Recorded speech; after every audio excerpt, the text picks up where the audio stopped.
Passons quelque temps à examiner plus intimement ce travail d'enfantement de Néhémie. Quels furent les traits distinctifs de son travail d'enfantement? J'ai essayé de le comprendre, de lire dans son cœur, d'y pénétrer, de découvrir l'arrière-plan de ses pleurs, de son chagrin, de son fardeau dans sa désolation. Tandis que je m'y exerçais, il m'a semblé que ces choses-ci sont quelques-unes des choses qui se trouvent à l'arrière-plan de ce travail d'enfantement qui est le sien. Néhémie a vu comment les choses devaient être et comment elles étaient réellement. Et puis, il a vu sa propre position. Il était là, loin, à Suse, dans le palais, échanson du roi. C'était un exilé, en fait un esclave, quelqu'un qui avait été engagé comme serviteur dans le palais. Du point de vue du palais et de Babylone, cela pouvait être une position honorable, mais de son propre point de vue, il était dans ce monde comme un esclave. Il passait son temps dans le monde, dans les affaires de ce monde, et son âme tout entière gémissait. Mais voici dans les affaires de ce monde, devant aller au travail chaque matin, finissant tard le soir, ceci se répète jour après jour, semaine après semaine, mois après mois, année après année. Et mon âme pousse des cris pour faire quelque chose concernant le dessein de Dieu et la situation du peuple du Seigneur. Ce cri contre sa propre position était un trait distinctif de son travail d'enfantement. Dieu est souverain même en cela. Peut-être cela vous touche-t-il, vous qui lisez les lignes écrites dans le livre de Néhémie. Vous allez au travail chaque matin et revenez à la maison chaque soir. Et de loin, la plus grande partie de votre temps et de vos forces est utilisée à servir ce monde. Vous vous sentez comme un esclave à l'égard de ce monde. Et vous dites, oh, si je pouvais être libre pour faire quelque chose pour Dieu. Mon cher ami, ma chère amie, il y a de la valeur dans un travail d'enfantement comme celui-là. Il y en avait beaucoup à Babylone qui s'étaient établis, qui avaient accepté la situation, qui entreprenaient des affaires, qui gagnaient de l'argent et qui faisaient maintenant de ceci leur vie. Ils ne voyaient rien de plus que cela, ou rien d'autre que cela. Mais il n'en était pas ainsi de Néhémie. Son âme se révoltait contre sa position dans le monde. Oh, être libre pour faire quelque chose pour Dieu. Ce travail d'enfantement signifiait quelque chose pour Dieu. Ce travail-là représentait les angoisses de l'enfantement, de quelque chose pour Dieu.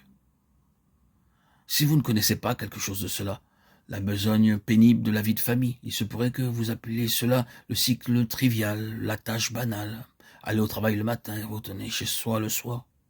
Et s'il y en a, il y a en même temps dans votre âme aucun cri pour les intérêts de Dieu, vous êtes en vérité une tragédie.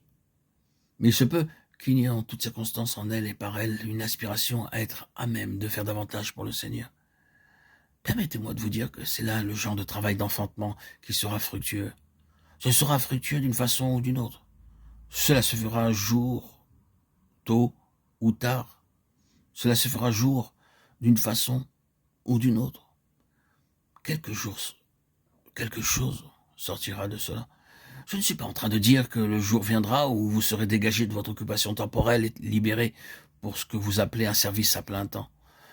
Je pense que c'est une erreur très réelle de parler du service de Dieu de cette façon. Car dans votre propre travail d'enfantement, vous pouvez servir Dieu de façon puissante là où vous êtes. Il peut y avoir des formidables potentialités dans ce travail d'enfantement dans votre cœur, tandis que vous vaquez à votre tâche quotidienne, étant en toutes circonstances davantage en souci pour les intérêts du Seigneur que pour ce monde. Je crois qu'il a dû en être ainsi pour Néhémie. Voici, je suis les chansons du roi. On peut presque entendre la révolte de son cœur. Combien peu il estimait sa fonction, parce que les intérêts du Seigneur étaient devenus pour lui bien plus supérieurs.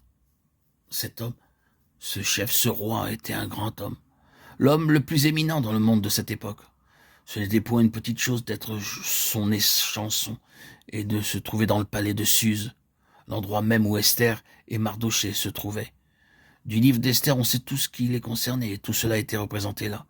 Cependant, quand Néhémie est parvenu au point de donner une réponse à la question du roi quant au pourquoi de la tristesse de son visage, sa prière au Seigneur ne fut pas exprimée en termes de grand respect et d'honneur pour le roi. Donne aujourd'hui du succès à ton serviteur, et fais-lui trouver grâce devant cet homme. Néhémie 1:11. Un grand roi, cet homme. Oh, c'était tellement inférieur comparé au Seigneur et son intérêt. Il ne pouvait pas accepter ceci. Il était dans le travail d'enfantement. Vous voyez, les plus grands honneurs que ce monde peut accorder, la position la plus élevée que nous pouvons occuper ici-bas, ne sont rien aux hommes et aux femmes qui ont vu ce que le Seigneur veut. Tous les honneurs, tous les diplômes, toutes les positions sont comme rien une fois que vous avez vu la vocation céleste. Je les regarde comme de la boue, dit Paul, Philippiens 3:8. C'est sujet de gloire et d'honneur de ce monde. Il avait vu le Seigneur, la vocation céleste. La position de Néhémie était, j'en suis sûr, un grand facteur dans son travail d'enfantement.